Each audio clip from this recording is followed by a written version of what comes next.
Mesdames, Messieurs, bonjour, bienvenue sur le plateau d'iNews Workwell. Je suis ravi de vous retrouver pour cette grande émission consacrée aujourd'hui à Éric Desplanches et Didier Bourdon. Messieurs, bonjour. Bonjour. Bonjour. Bienvenue, merci d'avoir accepté mon invitation. Alors Éric, vous êtes ingénieur des travaux publics de l'État, architecte. Vous êtes passé par l'AP-HP, les hôpitaux de Paris, OTH, Société d'ingénierie. Vous avez développé et dirigé l'activité de conseil au sein du numéro 1 français de l'ingénierie, Aegis. Vous êtes d'ailleurs toujours, c'est ça, directeur de l'activité. Encore pour quelques temps. Voilà. Pas très longtemps, mais quelques temps. Aegis, on rappelle rapidement. Aegis, le numéro 1 de l'ingénierie en France, avec une activité aussi très développée à l'international. La particularité d'Aegis, c'est une intervention dans bon nombre de secteurs. Ça va des questions de transport aux questions d'environnement ou d'industrie, en passant par évidemment une grosse activité immobilière en France et à l'international, et tout secteur. On fait du sport, de la santé, des équipements publics, du privé, des grands équipements tertiaires. Voilà, donc c'est un panel très large d'interventions. Une belle et grande entreprise qui n'est pas si connue que ça. Qui n'est pas si connue que ça, c'est vrai que elle mérite encore. Et l'autre élément, c'est qu'effectivement, on a une activité aujourd'hui qui est à plus de 60% à l'international. Ah oui, voilà. Quand même. Alors, merci d'être présent aujourd'hui. Didier, vous êtes également ingénieur des travaux publics de l'État, titulaire d'un MBA du CPA, le Centre de perfectionnement aux affaires. C'est un diplôme commun HEC-CCI de Paris. Et vous avez démarré votre carrière à la DDE du Nord, avant de devenir directeur d'hôpital en charge de l'immobilier. Alors, CHU de Lille, CHU de Montpellier, les hospices civils de Lyon... J'en oublie. La PHP. Et la PHP. Oui, bien sûr, la PHP. Est-ce que c'est là d'ailleurs vous êtes connu? Non, c'est pas la PHP. Bon, on saura un peu plus tard. Non, je crois qu'on s'est connu à un an près en étant étudiant. On s'est croisés de loin. Ah oui, d'accord. Donc ça remonte aux travaux publics de l'État. Alors vous avez été le responsable développement durable de la PHP avant de finir directeur d'établissement. Alors c'était pendant la crise de la Covid. Oui. Voilà. Aujourd'hui, vous êtes...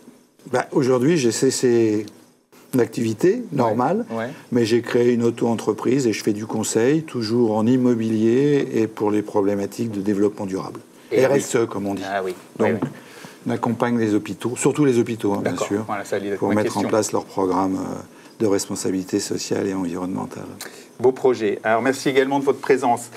Alors, si vous êtes tous les deux présents aujourd'hui, c'est parce que vous avez coécrit un ouvrage sur les schémas directeurs immobiliers. Le voilà, je le montre. Il est à l'écran, il est terminé, il a trouvé son éditeur. Ce sont les éditions Charles Foster, c'est ça? Alors, il lui reste plus, si je puis dire, qu'à enclencher les précommandes, puisque c'est une condition pour l'édition. Pour les encourager, eh bien, on va entrer ensemble un peu plus dans le contenu du livre, donc, que vous avez intitulé « Repenser les schémas directeurs immobiliers ». Alors évidemment, première question, comment est-ce que vous êtes rencontrés? On a déjà eu un début de réponse, mais d'où vous est venue cette idée de coécrire donc un ouvrage sur ce sujet des schémas directeurs immobiliers? Et d'abord, qu'est-ce que c'est qu'un schéma directeur immobilier? Quelle définition est-ce que vous en faites? À quoi est-ce que ça sert un schéma directeur immobilier? Éric? Je commence? Oui, tu veux. J'expliquerai comment, après, on en est venu à vouloir travailler tous les deux. Alors, un schéma directeur immobilier, c'est un outil de formalisation d'une stratégie de patrimoine. C'est-à-dire qu'en fait... les patrimoines sont installés sur la durée, les patrimoines se transforment, l'adéquation entre le patrimoine et les besoins ne sont pas toujours coïncidents, enfin ils peuvent être coïncidents à un instant T ou un T+1, mais à une échéance un peu plus longue, ma foi, les choses peuvent diverger. Et le schéma directeur, il est là pour intégrer une problématique parfois ancienne et une situation d'État, et puis à partir de là, de se fixer une politique, d'avoir une politique d'investissement et une politique de planification, de remise à niveau de ce patrimoine, en intégrant autre chose que simplement des mètres carrés. Donc la question, c'est la question du besoin, c'est la question du devenir, c'est la question de choses qui évoluent autour, c'est la question aujourd'hui de questions de carbone et de politique environnementale sur lesquelles, qui doivent intégrer ce type de stratégie. Et donc voilà, donc, fondamentalement, c'est un outil de stratégie patrimoniale. Voilà. Didier. Ah bah je suis parfaitement d'accord avec ce que vient de dire Eric. Et d'ailleurs, ça illustre bien le pourquoi du livre. Pourquoi on s'est rencontrés. Parce que moi, j'étais plutôt un maître d'ouvrage, donc un donneur d'ordre, donc qui passait des contrats pour faire réaliser des schémas directeurs. Ces schémas directeurs qui manquaient cruellement, en tout cas dans les espaces dans lesquels je travaillais, en hospitalier, mais je pense que beaucoup d'autres secteurs d'activité ont aussi pâti de cette absence. Donc, une absence de schéma directeur, une ambition, et quelqu'un avec qui je travaillais régulièrement, mais qui partageait l'ambition que j'avais, à savoir faire une nouvelle génération de schémas directeurs pour répondre justement aux problématiques qu'Éric vient de décrire. Donc, pardon. Et plus concrètement, alors, Éric disait stratégie pour le patrimoine, d'évolution et de stratégie immobilière.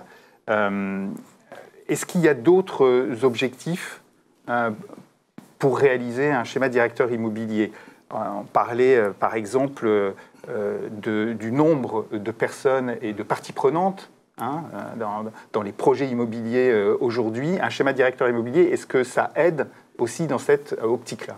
Ça, c'est bien l'objectif qu'on cherche à promouvoir, à donner envie de faire. C'est le cœur du livre. C'est qu'on est parti du constat que souvent, si les schémas directeurs de la génération précédente étaient plutôt un constat d'échec, c'est parce qu'ils n'avaient pas associé suffisamment de parties prenantes. Parce qu'en fait, il y a vraiment... faire de la gestion immobilière, c'est pas simplement s'en tenir à la pure gestion bâtimentaire, c'est aussi prendre en compte tout ce qui se passe aux alentours, sur un territoire, sur des territoires d'ailleurs qui peuvent être, en fonction des thématiques, plus ou moins grands. Parce que l'idée derrière, quand même, c'est la pérennité, c'est la pertinence et c'est le partage de ces éléments avec tous les acteurs. Compris. Et alors, sur cette question du constat et du pourquoi, alors moi, il se trouve que j'ai débuté dans les hôpitaux et puis dans ma carrière privée, j'ai battu le pavé dans d'autres thématiques immobilières, de l'éducation au sport en passant par la justice. Et le constat que je faisais, moi, de mon côté, c'est un constat de relative méconnaissance, ça paraît fou, mais de méconnaissance des patrimoines par tous ces maîtres d'ouvrage. Et donc, à un moment donné, la nécessité et cette politique effectivement aussi assez court-termiste qui pouvait se développer et exister finalement dans tous les secteurs. Donc, on s'est dit que c'était le moment aussi de se dire que toute cette capitalisation, donc de certains maîtres d'ouvrage, le ministère de la Justice, les hôpitaux avaient un peu institutionnalisé ces logiques de schéma directeur, parce que après des politiques massives d'investissement qui visaient essentiellement à faire du neuf, les questions se posaient de dire non, il n'y a pas que le neuf, il faut faire d'autres choses, il faut aussi transformer l'existant, on ne peut pas laisser un patrimoine existant en déshérence. Et donc ces méthodes qu'on avait pu partager avec Didier ou moi partager dans d'autres secteurs, on trouvait que c'était le moment finalement de transmettre un peu ça pour que des acteurs de ce monde-là se trouvent en situation finalement de pouvoir s'appuyer sur ces conseils, sur ces façons de faire, sur ces expériences venant d'ailleurs. Moi, je suis un apôtre de l'hybridation. En fait, on a toujours des typologies d'ouvrages sur lesquelles la maîtrise d'ouvrage considère que c'est très particulier, et c'est très particulier, mais que la réponse vient que de leur secteur. Et l'hybridation, elle vient. C'est intéressant d'aller voir ce qui se fait chez les autres, à l'étranger. Se comparer. Et il y a un savoir-faire fabuleux qui vient du ministère de la Justice, qui peut irriguer la santé. Le savoir-faire de la santé peut irriguer la justice. Et les patrimoines privés de la même façon. C'est vraiment ça les fondements de notre approche. Compris. Éviter les erreurs aussi. Éviter les erreurs. Ne pas les répéter, voilà. Et encourager le changement et notamment vaincre ses habitudes. Vous m'avez dit, alors, on a l'impression avec ce que vous m'avez dit qu'en fait, un schéma directeur immobilier, c'est un outil de planification, mais il a besoin de trouver un nouveau souffle, en quelque sorte. C'est un petit peu ce que j'ai compris, et notamment pour les directeurs immobiliers. Pourquoi, selon vous, pourquoi est-ce qu'on arrive à cette situation où vous faites le constat qu'il faut repenser, c'est le titre de votre livre, les schémas directeurs immobiliers? Alors bon, je vais essayer de synthétiser. C'est parce que systématiquement, on s'est heurté à un problème de pérennisation des schémas directeurs. Donc il y avait un important travail qui était fait à un instant T, souvent motivé par une opération substantielle, mais qui ne remplissait pas totalement les terrains qui sont mis à disposition ou qui laissaient des existants sans activité. Donc c'est partant de ce constat et des problèmes que ce constat posait, alors à la fois aux prestataires qui devaient réfléchir à nouveau ou à ceux qui détenaient cet immobilier, on s'est posé la question, mais pourquoi ?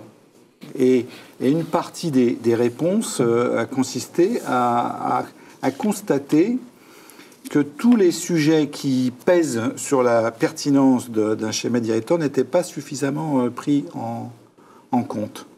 Des nouveaux critères. Alors donc, on a des nouveaux critères, des sujets. Alors, notamment celui qui aujourd'hui est dans la bouche de tout le monde, à savoir l'environnement. L'empreinte carbone. L'empreinte carbone, la réduction de notre empreinte. Bon, ça, c'était un des sujets. Et c'est sûr qu'aujourd'hui, on peut constater qu'il n'était pas suffisamment pris en compte. Mais on avait aussi un problème, justement, de parties prenantes, comme vous le disiez, de périmètre, parce que quand on a un projet immobilier, on a des déplacements qui sont générés par l'activité accueillie par le projet. On a un problème de pérennité et d'évolutivité. Et ça, souvent, on a constaté que cet aspect-là n'avait pas été suffisamment intégré, alors à la fois dans les constructions, mais aussi dans les schémas d'aménagement. Ah oui. Ce nouveau souffle, est-ce que c'est parce que aussi on n'a plus l'habitude de planifier à long terme, en fait? Alors effectivement, déjà c'est compliqué de planifier à long terme. Ouais. Donc ça dans la situation, dans le monde dans lequel on vit, tout bouge très très vite pour les entreprises. Alors dans le monde hospitalier aussi, j'imagine. Aussi. Oui. Alors il faut comment dire, on n'est pas la trajectoire, elle est jamais si simple que ça, et elle est toujours à reconsidérer. Donc ce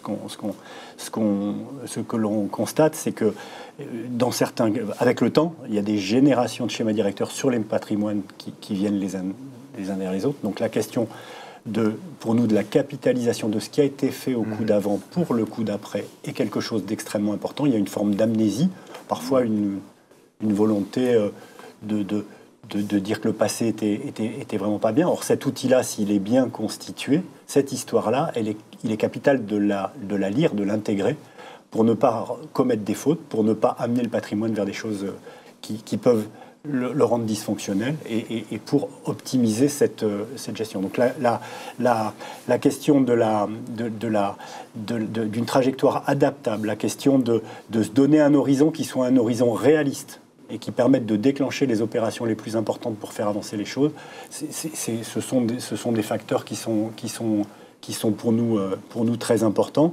Et puis effectivement, comme le disait Didier, avec le temps, les questions d'énergie ont commencé à pointer le nez. Il y a quelques années, pas loin de la décennie, on a commencé à regarder les questions de consommation.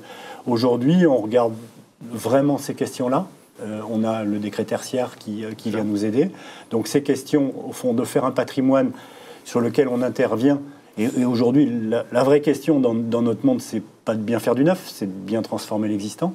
Donc la question aujourd'hui d'améliorer la performance de cet existant dans une vision prospective, en mettant les investissements aux bons endroits, en allant faire effectivement des opérations qui sont efficientes en matière de carbone et progressivement d'énergie, c'est quelque chose qui est venu enrichir la démarche, qui vraiment était totalement absent du débat il y a 15 ou 20 ans. Il y a 15 ou 20 ans, on regardait les surfaces et la performance des surfaces. Basta. C'est vrai. Et on s'est trop concentré sur le neuf. On construit trop du neuf encore aujourd'hui. Alors ça, c'est porter un jugement. En fait, oui, en première analyse, on pourrait penser effectivement qu'on a tendance à trop construire. Mais encore faut-il que les existants correspondent à l'activité qu'ils vont devoir accueillir. Donc c'est quand même plus compliqué que ça, hein, ce qu'il faut dire. Et on essaie de donner du sens au travers de nos schémas directeurs pour essayer de répondre à ces questions qui ne vont pas manquer de se poser. Parce que l'existant de demain, c'est le neuf qu'on va construire, c'est la phase 0 du schéma directeur. Et d'ailleurs, au travers de ce qu'on fait, on a essayé de ne pas mettre en opposition court terme et moyen terme, parce que effectivement, le court terme, ce n'est jamais peut-être que la deuxième opération d'un schéma directeur qui a une vision moyen terme. Donc vous voyez, l'idée, c'est quand même de faciliter, de grandement faciliter les opérations qui vont suivre, en s'étant posé notamment la question du réemploi.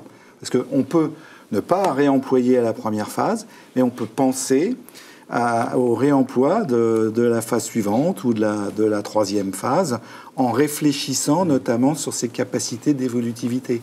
Alors on ne va pas tout prévoir, mais on va essayer, je paraphrase là, mais de rendre les choses un peu plus possibles, un peu plus faciles. Oui, avec le temps, pardon, juste, on a découvert sur cette question de l'évolution, par exemple, des modes de déplacement. Oui.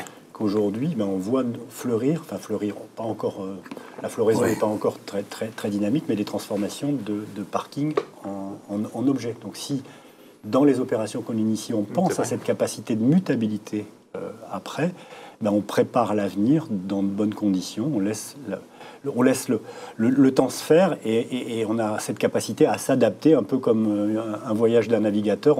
Les vents changent et on sait où on va, mais on peut modifier les trajectoires. Et ça joue sur le schéma, parce qu'il y a des choses qu'il convient de localiser à un endroit et non pas à un autre, pour justement faciliter ces étapes extérieures, pouvoir dialoguer justement avec la ville, avec le quartier voisin, dans la mesure où on peut avoir des activités potentiellement jumelles dans quelques années.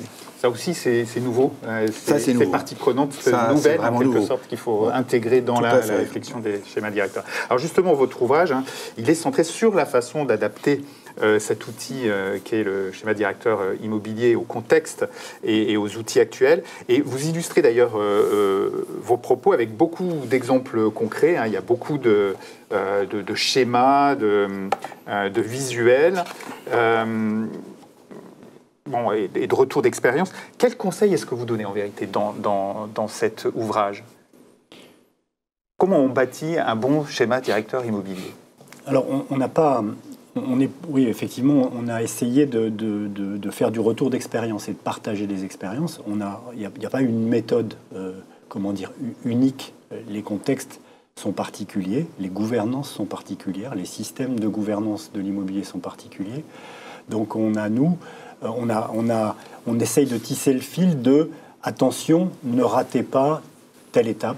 Il y a de nourrir les différentes étapes pour que... C'est une méthodologie, finalement. On est plus dans la méthodologie ou dans des incréments méthodologiques qui permettent à quelqu'un qui se trouve confronté à cette situation-là de bien alimenter cette démarche, de bien l'alimenter au niveau technique, de bien l'alimenter au niveau de l'analytique qui va venir conforter la technique, et aussi de constituer la gouvernance et de constituer le pilotage de cet outil-là, parce que comme on l'a dit un peu tout à l'heure, c'est aussi un outil de pédagogie. On va mettre autour de la table des gens de l'immobilier, des gens de la finance, des gens de la gouvernance, des politiques. C'est un moyen de s'aligner aussi. Et ça, c'est une des réussites du schéma directeur passe par la réussite de la bonne gestion de ça.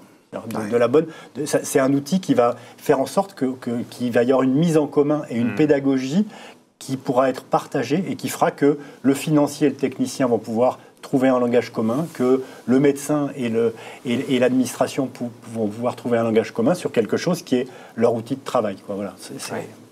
Je pourrais rajouter la même temporalité. Parce que, ceux qui nous ont précédés étaient des grands professionnels. Donc quand les parties prenantes, quand on dit qu'il faut les intégrer, on les connaît tous. Mais on fait rarement on les fait rarement travailler en même temps avec les mêmes objectifs temporels. Donc en fait, on essaye de faire un projet partagé par tous les acteurs qui ont effectivement quelque chose à dire et quelque chose à faire d'important. Donc ça, c'est très important. Après, sur la méthode, on a listé des thématiques à prendre en compte, parce que je ne vais pas revenir. Hein. On a essayé d'expliquer pourquoi elles étaient importantes. Après, on a expliqué comment on pouvait décrire leur importance avec, quand c'était possible, des indicateurs, en ayant toujours en tête l'idée de faciliter le suivi. Hein, parce que dès lors qu'on donne un indicateur, on peut mesurer si on va dans la bonne direction. Alors, tout n'est pas affaire d'indicateurs, hein, ça c'est clair. Non, mais ça a été piloté. Mais voilà, on l'a fait. Et puis, je pense que quand on s'adresse à des professionnels, ça peut les convaincre. Oui, parce qu'on va au-delà du discours, on est vraiment dans la réalité de l'acte de construire. Oui, ça va être un outil de suivi, ça va aussi être un outil de hiérarchisation, parce que alors, comme ça devient un sujet complexe, multifactoriel. Il ne faut pas que ça se transforme en un nœud. Donc il faut pouvoir avoir une démarche qui va permettre de hiérarchiser, d'éclairer, au risque sinon d'avoir le constat, la sensation qu'on ne va pas y arriver. Parce que c'est pragmatique. Le livre, il se veut comme un outil de travail pragmatique. Oui, on ne théorise pas sur le schéma directeur. Donc beaucoup d'exemples, beaucoup de retours d'expérience. Voilà. Oui, intégrer beaucoup de choses, mais en même temps, une démarche qui ne soit pas une démarche bloquante, mais qui soit simplificatrice et positive. Quoi. Et alors quelque chose d'important qui m'a marqué aussi dans ce que vous avez dit, c'est parce qu'on imagine le schéma directeur immobilier, c'est quelque chose qui planifie sur un temps long, qui ne va pas changer tous les 4 matins, etc. Mais tout à l'heure, j'ai commencé à comprendre qu'il fallait aussi naviguer en fonction du vent. Alors comment on fait ça? Comment est-ce qu'on fait à la fois un outil qui va nous permettre de piloter sur un temps long et en même temps pouvoir traverser le gros vent? Oui, alors j'allais dire que c'est un art. Donc c'est pas aussi facile que ça. Hein, c'est pour ça. Donc c'est affaire d'investissement. Bon, ça c'est sûr. Hein, donc la notion de projet sans investissement, sans une gouvernance engagée, éclairée, ça marche pas. Donc l'importance, le commencement, c'est la pertinence des études. Alors, on a élargi le champ. Bien identifier le besoin. Il faut bien avoir identifié les besoins, connaître l'évolutivité du milieu dans lequel on va être. Enfin, je ne reviens pas là-dessus, mais si on le fait pas, si on ne connaît pas l'évolution de son activité à 5 ou 10 ans, ça devient très très compliqué de rester pertinent. Mais après, c'est beaucoup affaire de gouvernance, quoi. Hein. C'est la constitution d'une véritable équipe projet, alors avec la difficulté de pérenniser l'équipe, puisque le court terme, c'est aussi un court terme sur les projets, mais c'est aussi un court terme sur les personnes qui s'engagent dans les projets. Hein. On change beaucoup plus facilement de travail. Donc là, il faut un outil, quelque part, qui permet de garder la mémoire des discussions, essayer de séparer les discussions de celui qui l'a prise, hein, en se reposant sur des données qui sont effectivement utiles au projet. Donc toujours repartir des besoins, c'est ça, et qui peuvent évoluer évidemment dans le temps, et puis aussi de l'existence, si j'ai bien compris, beaucoup plus qu'avant, hein, et pas avoir ce réflexe de construire neuf automatiquement. Effectivement, mais c'est ce que, juste pour compléter ce que disait Didier, ce qui est important, c'est de constituer ce dossier et de faire ce dossier d'une situation que l'on va développer et d'être capable de transmettre ce dossier. Donc là, aujourd'hui, c'est une véritable...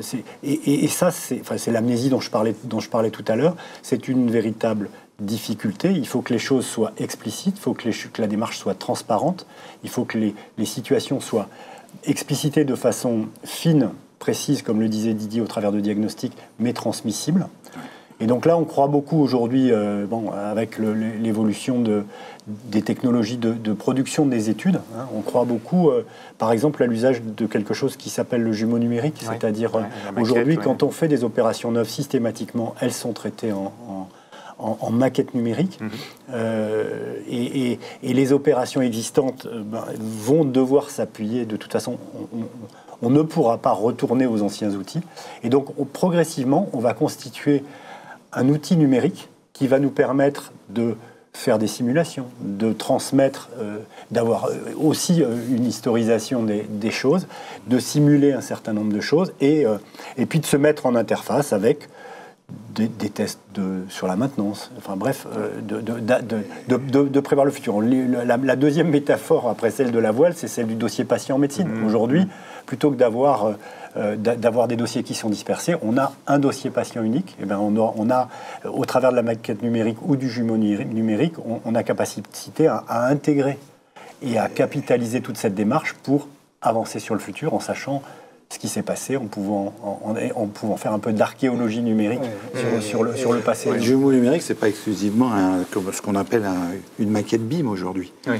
Parce qu'un jumeau numérique, bon, c'est le terrain, mais ça parle du territoire. Oui. Donc ça parle des déplacements, ça parle des performances économiques de la région, de la santé des patients, de l'évolution des âges. Hein. C'est ces éléments-là qui peuvent, au fur et à mesure de la vie du projet, renseigner le maître d'ouvrage, grosso modo, sur son bassin, sur sa clientèle, sa patientèle. Oui, le territoire, finalement, vous intégrez le territoire et pas seulement le bâtiment tout seul. Tout à fait, parce que c'est l'évolution des besoins du territoire, etc. On voit bien que ce concept, on peut l'utiliser sur beaucoup d'activités, qui va commencer à donner des indications sur l'avenir, sur le réemploi, et qui va certainement rendre plus ou moins pertinent le schéma directeur ou résistant aux évolutions.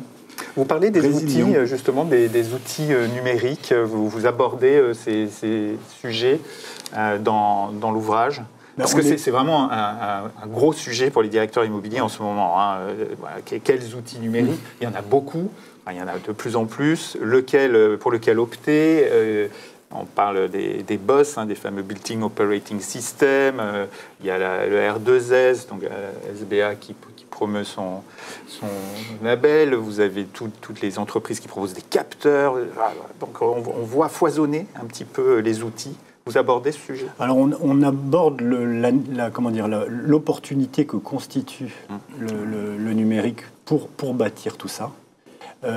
Après, il n'y a pas de...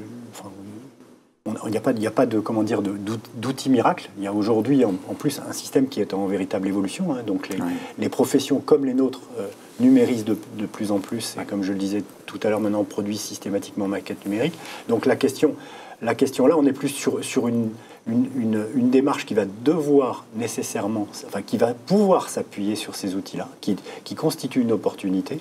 Et puis progressivement, avec le temps, et on va voir apparaître des connecteurs qui vont permettre d'attaquer la maquette numérique par des utilisateurs, par des utilisateurs du domaine médical, et voilà. Donc fondamentalement, l'outil numérique est un support incontournable.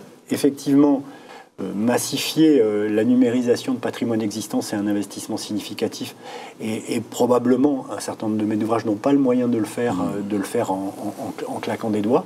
Mais les patrimoines évoluent, et avec le temps, on va progressivement capitaliser dès lors qu'on va faire des opérations de rénovation. Et on le disait, les opérations de rénovation vont de toute façon devenir indispensables, enfin de plus en plus indispensables. Et donc progressivement, on va arriver au niveau pour, d'ici quelques temps, pour ceux qui auront démarré très tôt ou qui se seront dotés des outils très tôt, très vite pouvoir s'appuyer là-dessus. Et puis progressivement, les autres y viendront. Quand on voit la neutralité carbone annoncée en 2050, on a tendance à l'aborder objet par objet ou activité par activité. Ce qui est intéressant dans un schéma directeur, c'est que la neutralité carbone d'un schéma directeur ou un aménagement en 2050, on voit à quel point c'est transversal, à quel point ça intéresse à chaque fois les investissements et l'exploitation, et donc la richesse de la maquette numérique qu'on essaye de promouvoir au travers du livre comme une réponse à ces... Intègre aussi ces éléments. Ce que vous évoquiez sur les bâtiments connectés, c'est autant de choses qui vont permettre de mesurer l'efficacité de ce qu'on fait. Voilà. Donc, les données vont remonter, on va pouvoir les suivre, on va pouvoir optimiser la gestion, parce que là encore, c'est au quotidien que les immeubles vivent bien et se règlent bien. Donc là encore, maintenant, avant, on avait éventuellement des factures qui remontaient. On avait des factures qui remontaient, mais qui étaient difficiles à traiter. Aujourd'hui, on peut faire remonter une information qui est capitale dans une bonne gestion au quotidien d'un patrimoine de qualité, quoi. Bravo, merci messieurs pour cet échange d'expériences, de bonnes pratiques. Merci vraiment. Je remonte votre ouvrage où on trouve donc tout pour repenser les schémas directeurs immobiliers. Voilà, un bel outil, c'est vrai, et en plus un bel ouvrage parce que moi ce qui m'a vraiment plu, c'est que c'est sympa à lire. Voilà, il y a beaucoup de schémas, beaucoup d'illustrations, beaucoup d'exemples, de retours d'expérience.